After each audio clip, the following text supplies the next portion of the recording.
Friends, कैसे हैं आप सब। एक बार फिर से स्वागत करता हूं मैं अरविंद कुमार अपने इस YouTube चैनल में, जिसमें मैं आपके लिए लेकर आता हूं बायोलॉजी के MCQs। तो फ्रेंड्स, इस वीडियो में मैं आपके पास लेकर आया हूं क्लास 9 और 11 के लिए इंपॉर्टेंट MCQs जो सेल बायोलॉजी से हैं। सेल बायोलॉजी यानी कि साइटोलॉजी। तो चलिए शुरू करते हैं आज का video. Animal cell lacking nuclei would also lack in. आपको पता होगा कि न्यूक्लियाई जो टर्म है वो एक्चुअली न्यूक्लियस का प्लूरल है।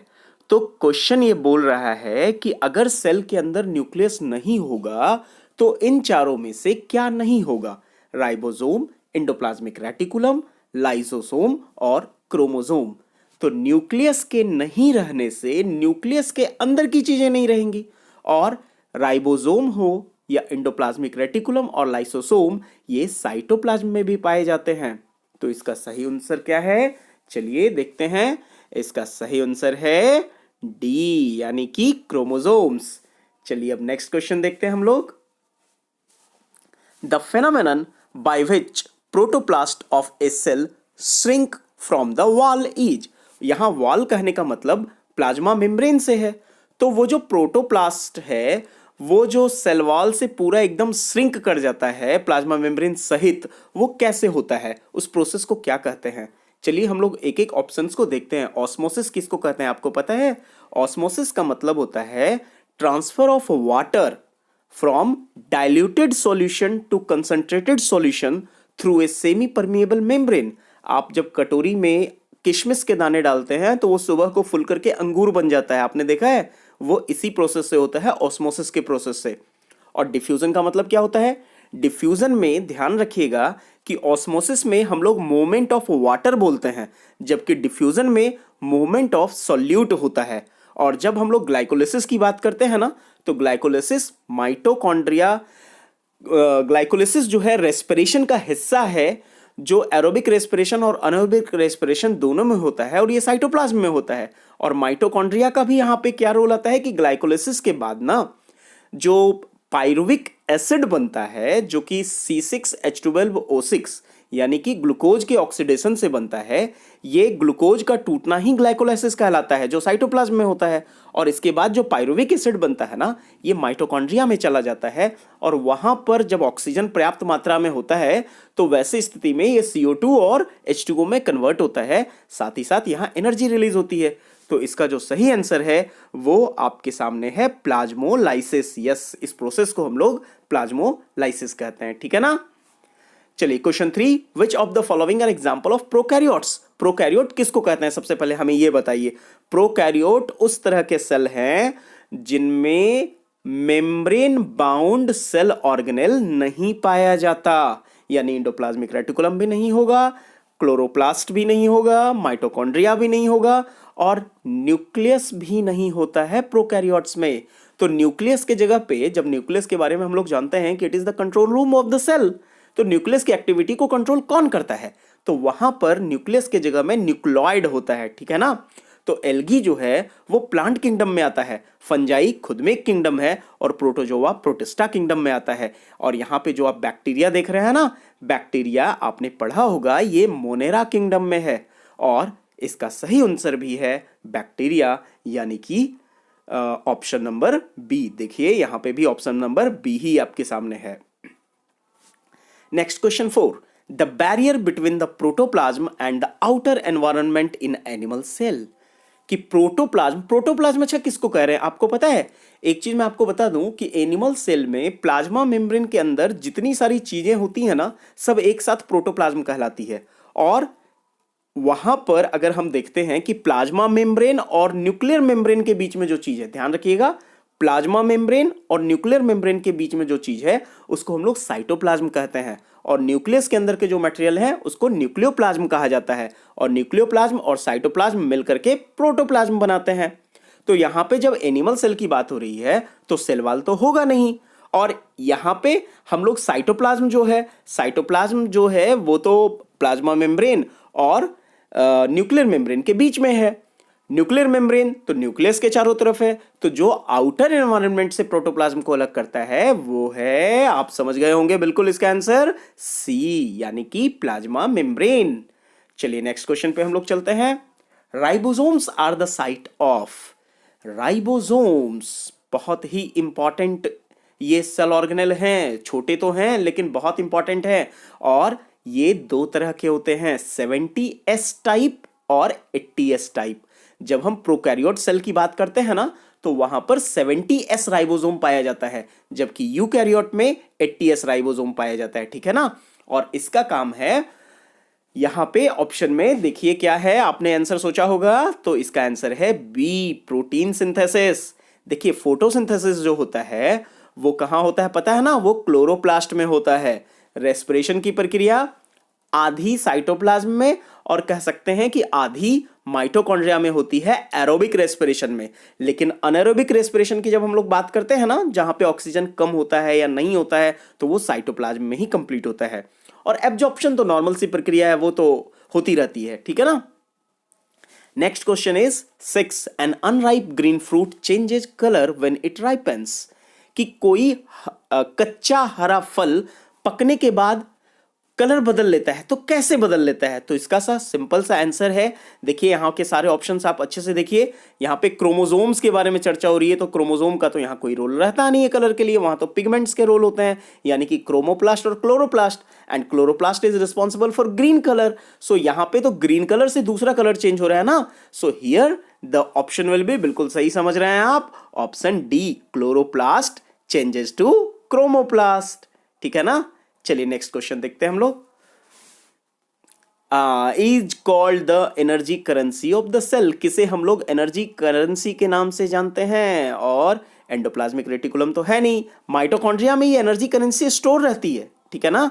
और ऑक्सीजन तो होगा नहीं, क्योंकि ऑक्सीजन तो एनर्जी करेंसी बनाने में अपनी भूमिका निभाते हैं। सो here the answer is ATP. ATP का फुल फॉर्म आप जानते ही होंगे, एडेनोसाइन ट्राई फॉस्फेट, इसको एडेनोसिन ट्राइफॉस्फेट भी बहुत कोई बोलते हैं, एडेनोसिन ट्राइफॉस्फेट या एडेनोसाइन ट्राइफॉस्फेट, ठीक है ना।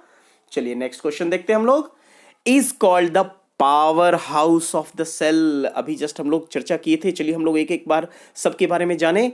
लाइसोसोम को suicidal bag of the cell कहा जाता है, क्यों पता है ना क्योंकि लाइसोसोम के अंदर कुछ ऐसे केमिकल्स होते हैं जो अगर रिलीज हो जाएं तो सेल को डिस्ट्रॉय कर सकते हैं। आरबीसी के अंदर तो आपको पता होगा एक बहुत बड़ी बात, कि एक मैच्योर ह्यूमन आरबीसी में न्यूक्लियस नहीं पाया जाता। ऐसा इसलिए ताकि वहां पे हीमोग्लोबिन रहे और वो ऑक्सीजन को कंडक्ट कर सके, एक जगह से दूसरी जगह ले जा सके, ट्रांसपोर्ट कर सके, ठीक है ना। और ATP is the energy currency, वो तो एनर्जी करेंसी है। तो यहां पे आंसर क्या होगा, जी हां, यहां पे आंसर होगा माइटोकॉन्ड्रिया, इसे ही हम लोग power house of the cell कहते हैं, ठीक है ना। Next is coined the term cell, यहां पे देखिए 4 साइंटिस्ट के नाम दिए हुए हैं, गोर्बाचेव, रॉबर्ट हुक, हिमलर और एंटोन लिवनहॉक। यहां पे मैं एक खतरनाक साइंटिस्ट के बारे में बताना चाहूंगा। इन्होंने, हिमलर साहब जो थे, इन्होंने मलेरिया के जो मच्छर थे ना उस पर रिसर्च किया था, और उस मच्छरों को ये सोच रहे थे कि किसी तरह से दुश्मन देश के ऊपर छोड़ा जा सके, ऐसा कोई तरकीब बनाए। तो खैर ये तो बात अलग थी। लिवेनहॉक ने, आपको पता होगा, बैक्टीरिया के रूप में सेल्स की खोज की थी, और इसका सही आंसर जो है वो है रॉबर्ट हुक, जो उन्होंने कॉइंड द टर्म सेल, ठीक है ना। आंसर सी यहां पे आप देख सकते हैं।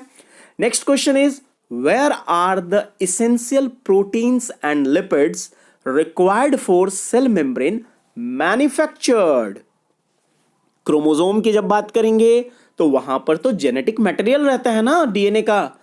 माइटोकॉन्ड्रिया की बात करें तो वो तो power house of the cell है। लाइसोसोम की बात करें वो तो suicidal bag of the cell है। So obviously here the answer will be, yes you are absolutely right, B, endoplasmic reticulum. Next question, which of the following is not a function of vacuoles in plants. इसमें से कौन सा plant vacuole का function नहीं है। तो plant vacuoles के function में अगर आप जाएंगे ना तो आप पढ़ेंगे इसको कि ये टॉक्सिक वेस्ट को भी स्टोर करता है। टर्जिडिटी को भी मेंटेन करता है और स्ट्रक्चरल सपोर्ट भी प्रोवाइड करता है। टर्जिडिटी मतलब क्या हुआ समझ रहे हैं आप? टर्जिडिटी का मतलब होता है जो सेल अपना शेप बनाए रखता है ना, उसी को हम लोग टर्जिडिटी को बोलते हैं।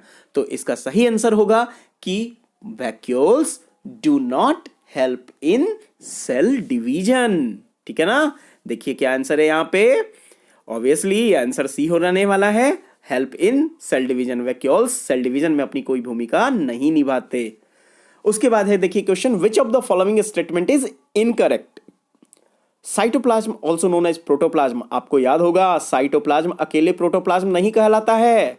साइटोप्लाज्म और न्यूक्लियोप्लाज्म एक साथ जब मिलते हैं तब उसको हम प्रोटोप्लाज्म कहते हैं। और दूसरा है lysosomes are suicidal bag of cell. Absolutely right. Mitochondria has own DNA. Absolutely right. All are incorrect. ये तो हो ही नहीं सकता। माइटोकॉन्ड्रिया, एक चीज मैं आपको बता दूं कि डीएनए जो होता है ना वो जनरली न्यूक्लियस के अंदर पाया जाता है क्रोमोसोम्स के साथ, लेकिन दो और भी सेल ऑर्गेनेल ऐसे हैं जिनके पास अपना डीएनए होता है। यह है माइटोकॉन्ड्रिया, और प्लांट सेल की बात करें तो उनमें क्लोरोप्लास्ट भी। लेकिन हाँ, एक बात होती है कि माइटोकॉन्ड्रिया में जो डीएनए होता है ना वो सर्कुलर डीएनए होता है। ध्यान रखिएगा, कौन सा डीएनए? Circular DNA. तो यहां पे कौन सा स्टेटमेंट इनकरेक्ट है? तो जाहिर सी बात है पहला वाला, क्योंकि साइटोप्लाज्म तो प्रोटोप्लाज्म के रूप से जाना नहीं जाएगा। जब साइटोप्लाज्म के साथ न्यूक्लियोप्लाज्म को मिलाएंगे तब वो प्रोटोप्लाज्म कहलाएगा। सो here the answer is absolutely right. This is answer A. Next question is, the process by which water moves through semi-permeable membrane from a region of high concentration to a region of low concentration, thereby equalizing water concentration, is called। अब देखिए यहां पे एक बात ध्यान से समझिएगा। Reason of high concentration कहने का मतलब है कि पानी जिधर ज्यादा हो, ध्यान रखिएगा, जिधर सॉल्यूट ज्यादा हो वो नहीं, जिधर पानी ज्यादा हो। तो अब जैसे मान लीजिए पानी को हम एक कटोरी में रखते हैं और उसमें किशमिश डाल देते हैं तो वो किशमिश फूल जाता है ना, तो पानी किशमिश के अंदर गया, तो पानी जो था वो अपने हाई कंसंट्रेशन से लो कंसंट्रेशन, किशमिश के अंदर चिपचिपा सा पदार्थ होता है ना वो गाढ़ा जैसा, तो वहां उधर गया। तो इस प्रोसेस को ना हम लोग ऑस्मोसिस के नाम से जानते हैं। यहां पे सेमी परमेबल मेम्ब्रेन के जरिए वाटर का ट्रांसफर हो रहा है, वाटर के हाई कंसंट्रेशन से वाटर के लो कंसंट्रेशन में। ठीक है ना? तो वाटर का हाई कंसंट्रेशन यानी डाइल्यूट सॉल्यूशन, और वाटर का लो कंसंट्रेशन यानी कि क्या बोलते हैं उसको? Concentrated solution. तो यहां पे पानी जो किधर से किधर जा रहा है, तो डाइल्यूट सॉल्यूशन से कंसंट्रेटेड सॉल्यूशन की ओर जा रहा है, और ये तब तक जाता रहता है जब तक कि दोनों इक्वलाइज नहीं हो जाए। तो इवेपोरेशन यहां पे होगा नहीं, क्योंकि इवेपोरेशन का मतलब होता है वाटर लॉस। वाटर टर्न्स होते हैं वेपर के रूप में। डिफ्यूजन में तो सॉल्यूट मूव करते हैं, नन तो होगा नहीं। सो सही आंसर क्या है इसका? B, osmosis. देखिए आपके सामने स्क्रीन पर आंसर आ रहा है। Yes, this is B. Next, which of the following can be made into crystal? Bacteria, amoeba, ovum या वायरस? तो डियर, वायरस जो है ना उसको हम लोग कनेक्टिंग लिंक बोलते हैं between the living and non living thing.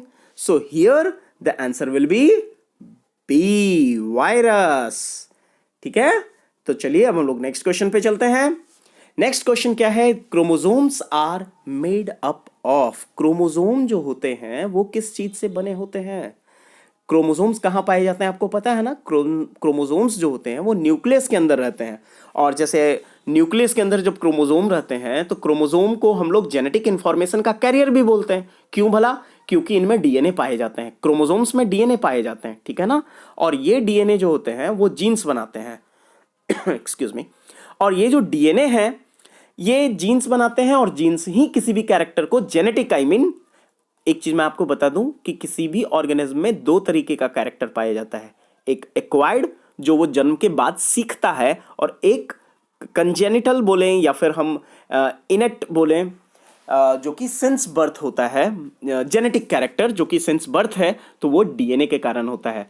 तो जेनेटिक कैरेक्टर एक हुए और एक एक्वायर्ड कैरेक्टर हुए। एक्वायर्ड कैरेक्टर जन्म के बाद मिलते हैं, जैसे आप साइंस पढ़ रहे हो या कोई आर्ट्स पढ़ रहा है या कोई स्विमिंग सीख रहा है, तो ये सब जो है ना एक्वायर्ड कैरेक्टर है। लेकिन अगर आपकी आपका चेहरा आपकी मम्मी पापा से मिलता है तो ये आपका एक जेनेटिक कैरेक्टर है, और जेनेटिक कैरेक्टर जो है ना वो उसको डीएनए के जरिए एक पीढ़ी से दूसरी पीढ़ी में जाते हैं। तो डीएनए तो क्रोमोसोम में रहता ही है, लेकिन डीएनए के अलावा जो चीज होती है वो होती है प्रोटीन, जनरली हिस्टोन प्रोटीन। ध्यान रखिएगा, हिस्टोन प्रोटीन और डीएनए से ही क्रोमोसोम बने हुए होते हैं। So the right answer is option B. Yes, this is the right answer.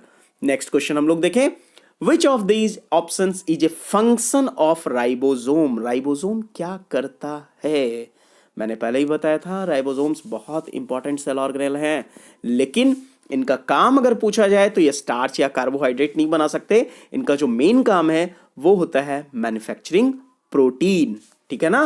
Ribosome का काम क्या है? ध्यान में रहेगा ना, manufacturing protein. So here the answer is a.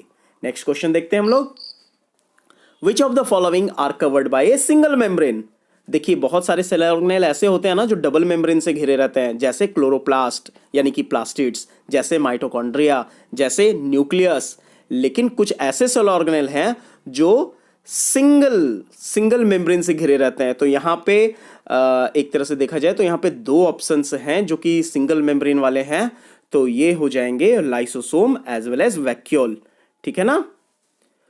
तो देखते हैं इसमें हम लोग यहाँ पे तो ऑप्शन सी केवल वैक्यूल्स लिखा हुआ है, लेकिन लाइसोसोम भी सिंगल मेम्ब्रेन से ही घिरे हुए होते हैं। ठीक है, हम लोग आगे बढ़ रहे हैं 18 क्वेश्चन में, the undefined nuclear region of prokaryote. आपको याद होगा मैंने बतलाया था प्रोकैरियोट वो सेल हैं जिनमें न्यूक्लियस नहीं पाया जाता है, ट्रू न्यूक्लियस एब्सेंट होता है। तो आखिर उसका काम करता कौन है? तो जाहिर सी बात है, न्यूक्लियस एब्सेंट है तो न्यूक्लियोलस भी एब्सेंट है। तो वहां पर जो उनका काम करता है या सेल को जो मेंटेन करता है, कंट्रोल करता है, वो होती है एक जेली लाइक सब्सटेंस, बिना कवर की, बिना किसी मेम्ब्रेन की। That is option B, nucleoid. ठीक है ना? तो so here right answer is B, nucleoid. Next question हम लोग देखते हैं, which of the following is not a function of vacuole? Vacuole का इसमें से कौन सा फंक्शन नहीं है? इस तरह के क्वेश्चन हम लोग थोड़ा देर पहले भी किए थे ना।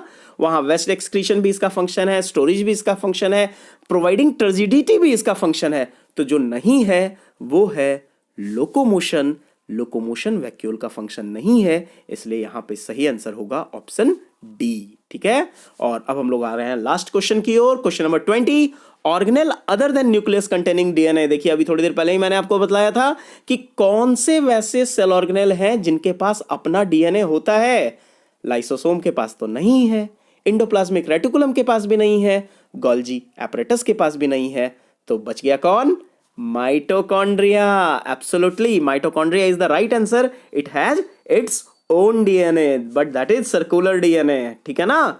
और इसी के साथ ये 20 क्वेश्चन कंप्लीट होते हैं। उम्मीद है कि आपको ये वीडियो पसंद आया होगा। हमें लाइक और सब्सक्राइब जरूर करेंगे ताकि हमें प्रोत्साहन मिले और मैं ज़्यादा से ज़्यादा वीडियोस आप लोगों तक ला सकूं। आप कमेंट सेक्शन में लिख भी सकते हैं, अगर आपको किसी और क्लास का भी वीडियो चाहिए तो आप लिखिए, मैं कोशिश करूंगा उसे भी आपके सामने लाने की।